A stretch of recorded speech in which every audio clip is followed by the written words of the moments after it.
আমি এসেছি গিটার কিনতে। কেন বলো তো? দাঁড়াও বলছি।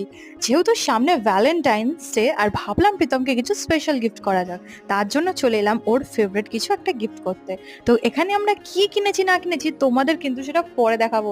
তার জন্য চ্যানেলটা সাবস্ক্রাইব করে রাখো যাতে ভালো ভালো ব্লগগুলো তোমরা না মিস করো। তারপর ওখান থেকে আমরা সোজা চলে গেলাম এম বাজার। শুনেছিলাম নাকি এখানে 30% 50% অফে প্রচুর ভালো ভালো জিনিস দিচ্ছে। তো সেটা নিজের চোখে না দেখে তোমাদেরকে না বললে হয়। এখানে এসে দেখলাম সত্যিই তাই।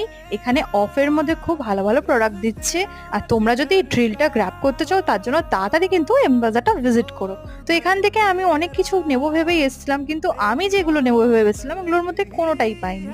না প্যান্ট পেয়েছি, না প্রীতম একটা ব্যাগ নিতে বলেছিল, বাট এইটার কোয়ালিটিটা আমার একদম ভালো লাগেনি। বাট দাম ছিল 200 টাকা।